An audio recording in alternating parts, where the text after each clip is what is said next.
السلام علیکم دوستو، آپ دیکھ رہے ہیں MC کو چینل۔ آج ہم جانیں گے پیدا ہونے پر بچوں کے کان میں اذان کیوں دی جاتی ہے، اور جانیں گے کہ کیا اس کا دینا سنت ہے یا فرض۔ آئیے شروع کرتے ہیں۔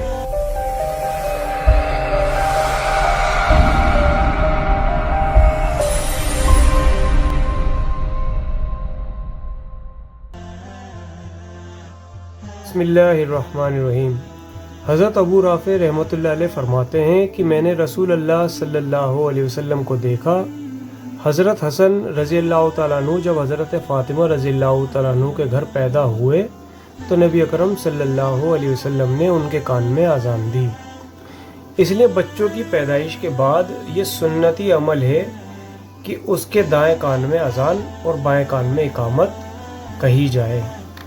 اور ایک دوسری حدیث کے اندر آتا ہے کہ علامہ ابن قیم رحمۃ اللہ علیہ لکھتے ہیں کہ اس اذان اور اقامت کی حکمت یہ ہے کہ اس طرح بچے کے کان میں سب سے پہلے جو آواز پہنچتی ہے وہ اللہ تعالیٰ کی بڑائی اور عظمت والے الفاظ ہوتے ہیں، جس کے ذریعے انسان اسلام میں داخل ہوتا ہے، اور ان الفاظ کے اثرات بچے کے دل و دماغ پر ضرور پڑتے ہیں، اگرچہ ان اثرات کو ابھی چاہے وہ سمجھ نہیں پاتا، لیکن ان کے اثرات اس کے کان میں جو جاتے ہیں اذان کی آواز، اس کے اثرات اس کی زندگی میں ضرور بالضرور پڑتے ہیں۔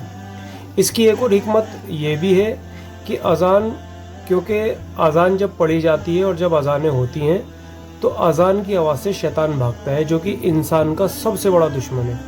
اس لیے اذان کہی جاتی ہے کہ دنیا میں بچے کے قدم رکھتے ہی سب سے پہلا جو اس کے اوپر حملہ کیا جاتا ہے وہ شیطان کا ہی ہوتا ہے۔ تو شیطان کے حملے سے اور شیطان کے قبضہ نہ ہو جانے کی وجہ سے ہی بچے کے کان میں اذان پڑھی جاتی ہے۔ ایک حکمت اور یہ بھی ہے کہ بچے کے کان میں پیدائش کے بعد اذان دی جاتی ہے اور دنیا سے رخصت ہونے پر نماز جنازہ پڑھی جاتی ہے۔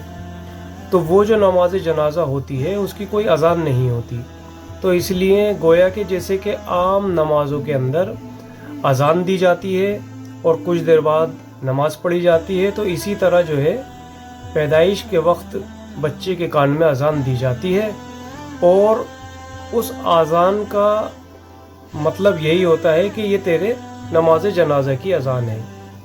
یعنی وہ وقفہ جو اس درمیان میں ہے، جو اللہ نے زندگی دی ہے، اسی کے لیے ہے کہ بس اپنی موت کی تیاری کرنی ہے، تھوڑی سی دیر آپ دنیا میں آئے ہو اور پھر بس تمہارے جنازے کی نماز تیار ہے، اور ہمیں آخرت کی طرف لوٹنا ہے اور اللہ کو جا کے اپنے پوری دنیا کے اندر رہنے کے سارے اعمالوں کو اللہ کے آگے جا کے پیش کرنا ہے۔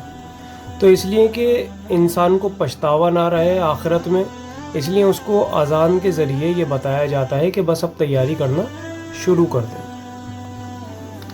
تو یہی اس کی مختصر باتیں ہیں کہ اذان کی وجہ کیا ہے، باقی سنت عمل ہے۔ اللہ ہم سب کو کہنے سننے سے زیادہ اس کے اوپر عمل کرنے کی توفیق نصیب فرمائے۔